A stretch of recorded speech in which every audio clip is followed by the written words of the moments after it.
My next guest, a five-time All-Pro corner. Gosh, that is so insane and so hard to do. And I miss him on the field, but I love that we get bits of him on Thursday Night Football, which is back on Prime Video in Lambeau, at Lambeau, whatever you want to call that mystique, crazy place that the Packers play in. Host of the Richard Sherman podcast, which is such a delightful listen. Richard, it's great to see you. It's great to see you too. I appreciate that. It's good to see the good old days and remember them. Oh, I remember them. I'm curious if you remember them because I was looking. I don't want to start negative here with you, and I love you, but I was like, I was thinking of the lore of like you and like the Jordy Nelson and like those games in like 2014, 2015. Have you never won at Lambeau, and why Oh, and how do you explain that? look, I beat the Green Bay Packers in two NFC Championship games, but you come to Lambeau and you do not get wins. You do not get them. They do not. They're not easy to come by. So that's 100%. I think I'm 0-4. You are. I don't. I want to know why though. If you were to really explain, because it's sort of like it's lore. Why? What makes that place special, stand out, a mystery, tough? How would you describe it? It's all those things. There's definitely lore to it. It's a cool location. It's one of the most unique stadiums in the National Football League. It's literally smack dab in the middle of a neighborhood.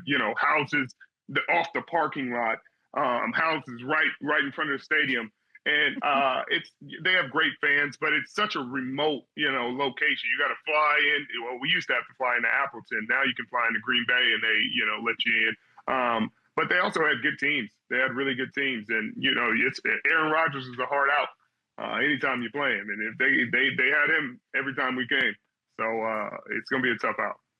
Well, you're back in Green Bay. Can you like looking at the stadium right now from where you are? Yeah, I I can can tell. see it Yeah. all. You were looking at it when you were answering your question. I was like, where is he? Oh, yeah, I know that view. I know Yeah. exactly where you are. And so tell me about this. You get to go to these locations. I'm sure it's special, it's intimate. All the players that always play in Green Bay say, we just get to hang out together. There's not much to do. What is that experience like with your TNF teammates? Because I literally can't believe it's year 4. Congratulations on another year, a 4th year with Amazon Prime TNF. What's this like so far? And what's this like in the year 4?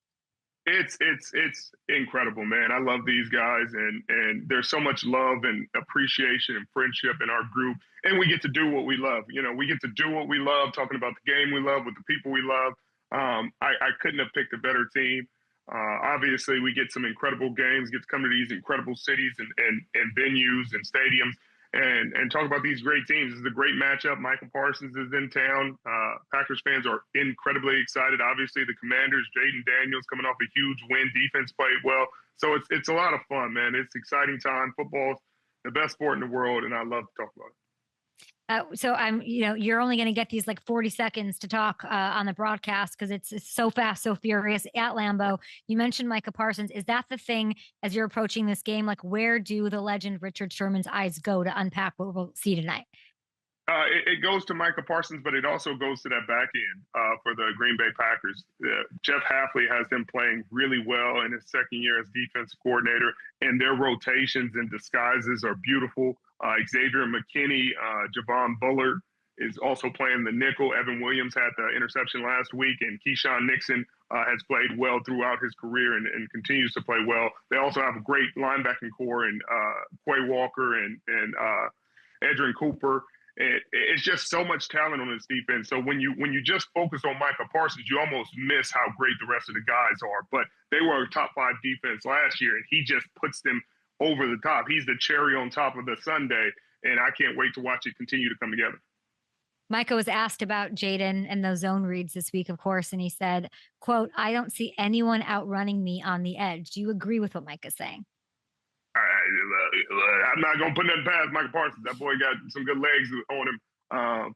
But it's going to be a foot race between him and Jaden. And not everybody on this defense is Michael Parsons. So there are other guys that are going to have to contend with Jaden Daniels' legs. And it's not the designed runs that concern you most. It's when everybody's pass rushing up the field, everybody's covering, everybody's backs are turned, and he takes off. Because nobody's open or he just sees an opening. Those are the plays that sting you the most and hurt you the most as a defense because he can create explosives when you think you got him stopped. I mean, Micah sacked Jaden 4.5 times in 2024. I cannot wait to see just 29 snaps, of course, last week. And I think well, my takeaway is like a fan from that, Richard, was just like he's bringing this badass attitude that I feel like I've wanted for Green Bay for a long time. And it hasn't happened, and when they've had these stars, if I look back at like Charles Woodson, like he's a little bit more quiet. And now we have like the second week in a row of Micah giving what the media and fans, I think, would call bulletin board material. Like he's so confident. He's so confident publicly. And I do think you're the perfect person to ask, like, how much of that matters when it comes to their success. Just the way I was looking at this team last week, I was like, man, they are bullying the team that's bullied them under Dan Campbell in a way. How much does the public confidence that Micah brings factor into their success? I think they were already a good defense. So I don't want to take anything away from what they've done and what they've built, because they built the right way. Micah only played 24 snaps, like you said, and they still were going to bully the Detroit Lions in the same way that they did. Yes, he had a sack and all that. So Micah's going to factor in a big way, but I think he legitimizes them. I think sometimes they say it like it's a bad thing, but the squeaky wheel gets the oil, it gets the attention. And so the bringing attention and bringing eyeballs to a defense that's already been really playing really well only legitimizes what they've been doing. Sometimes the defense can be the best in the world and people just aren't looking at them, and they don't have the big names, they don't have the acclaim. So you're not saying they're the best defense, but bringing Micah Parsons in, the way he's talking and the way they're going to continue to perform, it's going to be fantastic. Jordan Love spread it out last week, 10 different pass catchers, no one more than 5 targets. LaFleur is still on this like there's no wide receiver one. Between you and me, who is their wide receiver one? That's the way they play it. That's the way they look on tape. It depends on the week, and that's a good thing for he sees it as a positive thing. I don't know if I see it as a positive thing in that way, because I know the frustration and the tension that builds in the locker room, in a receiving room, when you have this. It seems like, oh man, everybody's happy because they're only getting a couple targets. That's not how receivers in the National Football League work, at least the ones that I know. They all want the ball, and they want it every time they're out there. They always think they're open, and they always think they can change the game and affect it in a positive way. And then you draft a receiver in the first round, and so all the guys who thought they Reed and Dobbs and Watson, everybody thought they were the guy. They bring another guy in and say, hey, maybe he's the guy.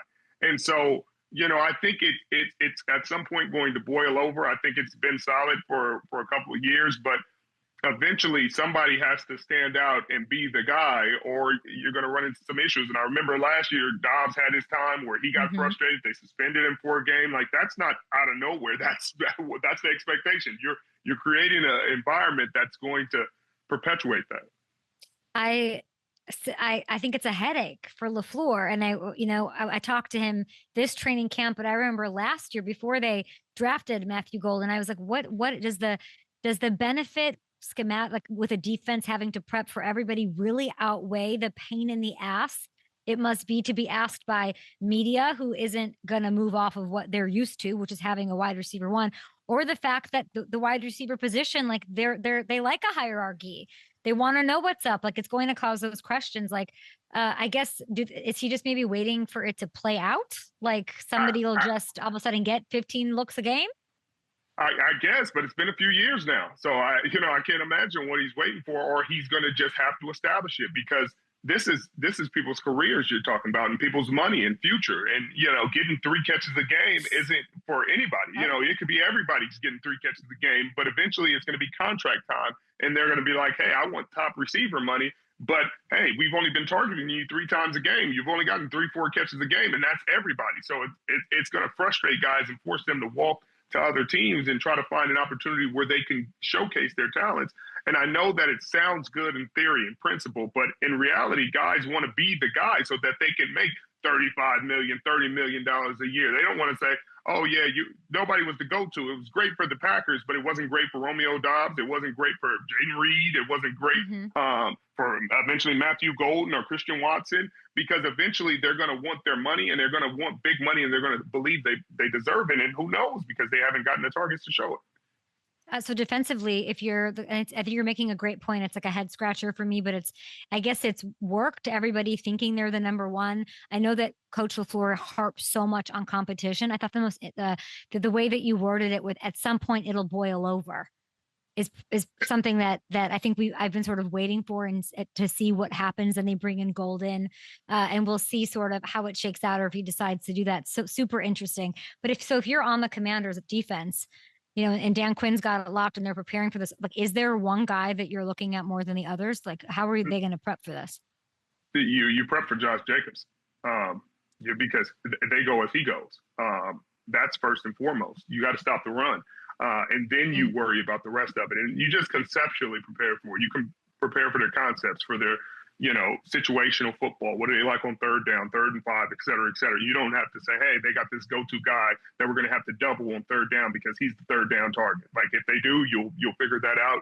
You'll flush that out. But it starts with stopping Josh Jacobs. You stop Josh Jacobs, and you have a chance against this team, and then you got to worry about the quarterback and these receivers. But if Josh Jacobs goes off, everything else feeds off of that. If the run game gets going, then the pass game opens up, and then you're in trouble.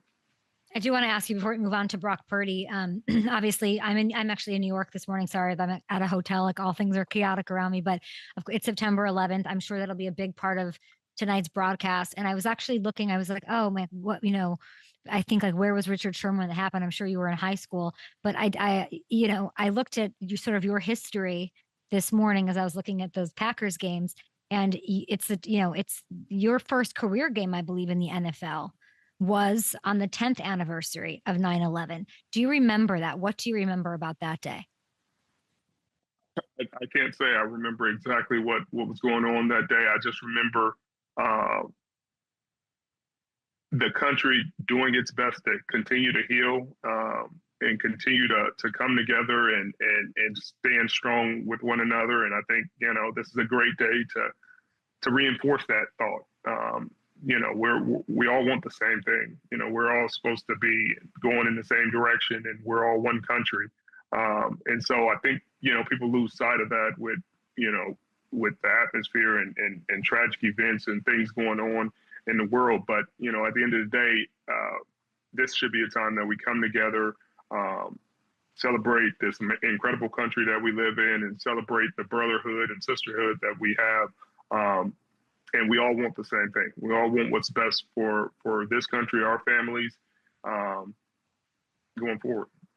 And I'm sure we'll hear more thoughts tonight ahead of that broadcast, as it will be, celebrating that, not celebrating, but sort of memorializing further that day between you and Fitz and Carissa and Taylor and everybody up there on that broadcast on TNF on Prime tonight, between those Packers and the Commanders. You got to let me ask you about Brock. I don't even know what I want to ask you, because I do, like I was saying in the break, like, man, he's just going to have it rough if they do well. If they don't, he's apparently going to miss 2 to 5 weeks, right? He's got the turf toe. In comes in this dude who wears this red suit that we heard Shanahan wanted to draft originally in Mac Jones. He's just going to slide in as the starter. What differences should I expect going from Brock as the starter to Mac getting starts? Well, the mobility, first and foremost. I mean, the Seattle defensive line was getting pressure, and some of those plays were extended and created by Brock's mobility. Mac doesn't necessarily have that mobility, so I'm sure there are certain concepts that Brock likes, that Shanahan will, have to go away from, because they're not what Mac likes. And maybe you'll see more screens. Christian McCaffrey, obviously they'll lean on the run game more than they had in the first game. But there'll be some adjustments there. They'll try to shorten this game as much as they can. Try to make this as easy of a game as they can for Mac Jones. Keep it simple. Do the things that he really appreciates doing. You're without George Kittle too, which also hurts, and that's tough. I think that's why they bring back Kendrick Bourne, a guy who is familiar with the system, a guy who can get open in the phone booth. Juwan Jennings is a little banged up. You got to see how that shakes out. I think they're going to run the ball. I think they're going to run the ball and play good defense. New Orleans is a tough place to win. And regardless of their personnel or what's going on there, I think they're taking this game really serious and going to do everything they can to try to get out of there with a win. I just saw some of those matchups. They've got that Rams one staring in the face that you'll be a part of course. I think it's week 5, TNF on Prime on Amazon. So we're excited about that. You know, if they go and they win like the next 3, can I see the slate again? Control room. I think it's Saints, Jags, Cardinals, then Rams.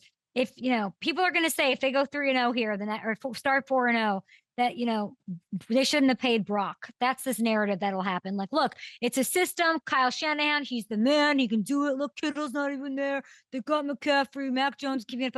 What do you want to, let's get ahead of this. And I'm sure you'll talk about it on the Richard Sherman podcast, but what would you like to say to that segment of the unfaithful? Well, that's just not true. That's not true at all. And the way they'll win is the way I'm talking about. They'll win leaning on Christian McCaffrey. They'll win leaning on the run game and this defense, Nicholas John Bosa, Fred Warner. They'll lean on the foundational pieces that they paid and that have helped drive this team. But I don't think any of this is an indictment against Brock Purdy and what he's done. I don't think they get to that Super Bowl without Brock Purdy. I don't think they get to that NFC Championship game in his rookie year without Brock Purdy. So his resume is already established. You know, them winning games against quote unquote lesser teams that haven't made the playoffs wouldn't be an indictment like, hey, they can do everything without Brock Purdy, because those playoff games are why he is who he is. It's not just the regular season and the games that matter. That Detroit game when they're down double digits going into the second half, or that you don't win that with just any quarterback. There are a lot of quarterbacks that are considered top 10 quarterbacks that I do not think win those games in the playoffs and have not won those games in the playoffs. And so when you have those conversations, you got to take the whole picture and remember what this guy has done in the playoffs, in critical games, in critical moments, and help this team win these ball games. The gutsiness of last week's win, the digging deep for Brock Purdy, injured, dealing with injuries, all that adversity. Like it's hard for me to understand that other viewpoint, that other opinion. It's like, it's bullshit. Yeah. It's so disconnected from reality that I don't even really entertain it, because you literally, if you feel that way, if you want to hate on him and you want to create that narrative, you can. I mean, there are people that would feel that way about Jalen Hurts and they just won a Super Bowl and be like, oh, well, can't you just insert, look in the preseason, you know, the quarterback plays well, they could just put somebody. No, you can't. No, you can't. It's not how it works. We are in our exclusive YouTube break with Richard Sherman. We'll be back on the TV side momentarily. Still live on YouTube very much. That's why I can say things like bullshit, because it's no longer on television. You cannot say those. Or you could, man, maybe you can. Can you swear on Amazon? What are the rules there? They're pretty loosey. You know, it's streaming, not technically, you know. Yes. FCC, get a grip. I wanted to ask you, if I could, about JJ McCarthy. You just named NFC Offensive Player of the Week. I know you are a Sam Darnold guy. After this game, did you see something in JJ that was special, maybe in the context of how you also saw Sam, who was a 14-3 quarterback last year for this team?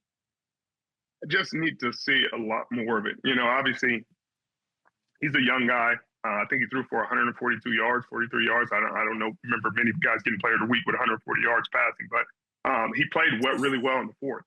He executed and completed some passes, but I also saw the Chicago Bears fall apart. And, you know, if I want to see this against the Green Bay Packers, the Detroit Lions, I want to see this against guys that we know, guys that are established, defenses that are established.